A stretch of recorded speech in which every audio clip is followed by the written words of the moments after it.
Bonjour, pour cette vidéo, je voudrais vous parler d'un problème qui est récurrent et important dans les simulations de Clos. C'est le Clos qui peut rester prisonnier d'une géométrie de collision qui se pince. Par exemple, un personnage animé. Là, ici, on a des jambes d'un personnage que j'ai importé en alambic.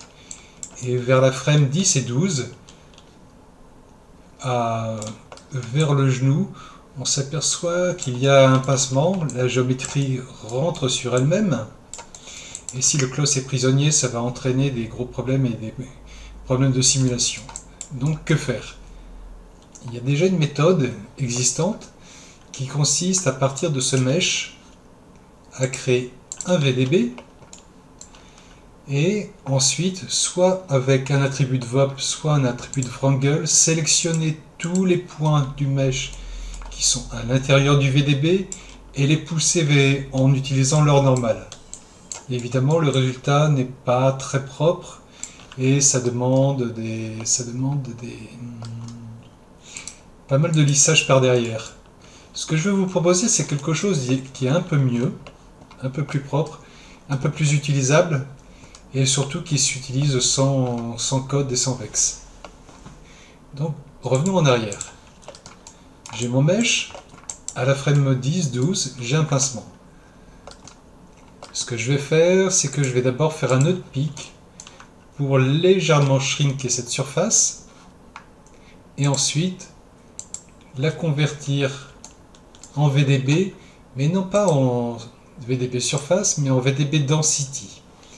C'est-à-dire que derrière ce VDB, je rajoute un volume slice qui va permettre de voir,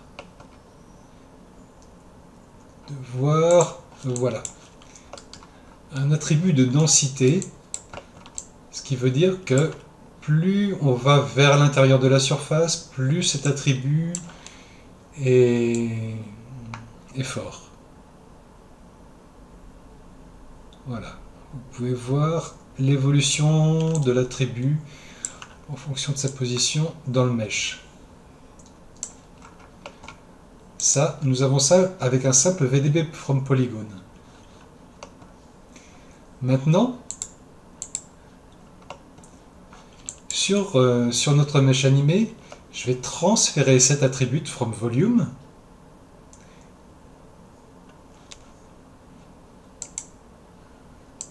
j'ai ma densité.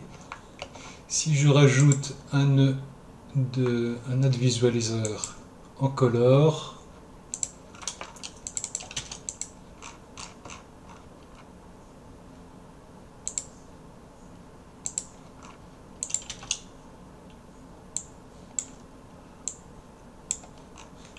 je m'aperçois qu'à l'intérieur du mesh, l'attribut passe du bleu avec une valeur nulle au rouge qui aura une valeur qui tendra vers le 1.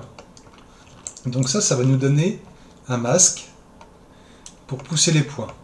À partir de cet attribut, je vais créer un groupe de points et le groupe sera créé en mettant comme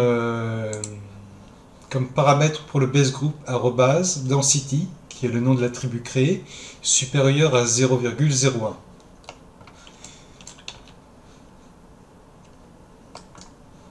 Ça nous donne d'autres points qui sont sélectionnés, mais ce n'est pas très important. Je vais faire un group expand,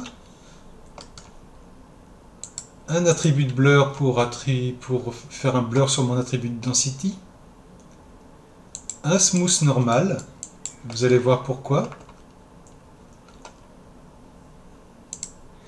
Et avant mon smooth normal, j'ai rajouté un node de normal pour transférer les normales qui étaient en vertex attribute vers des normales qui sont stockées en tant que point attribute.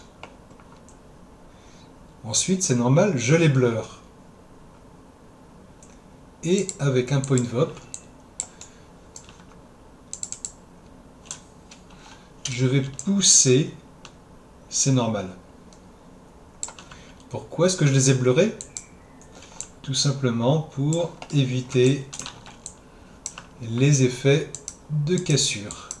C'est une astuce qu'on peut utiliser dans plein de domaines et plein de situations différentes, autant ici pour régler des problèmes de pincement que lorsqu'on génère du fur sur des endroits où il y a beaucoup de courbures. Ça permet d'avoir une orientation de poils bien plus uniforme.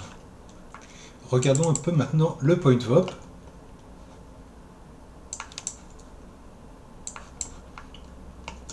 Donc j'ai un import point pour importer mon attribut density,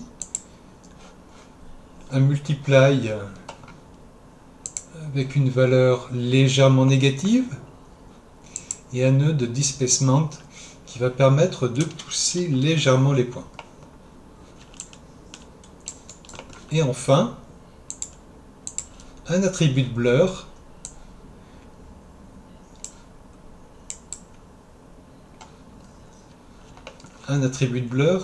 qui va être localisé et qui ne va utiliser que le groupe Density Group que j'ai créé ici.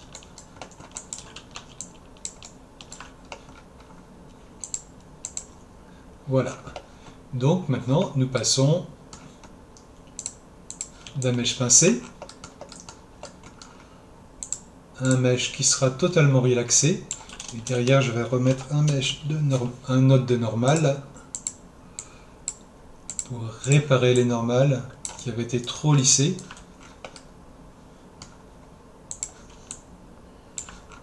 Et il faudrait que j'enlève ceci. Voilà.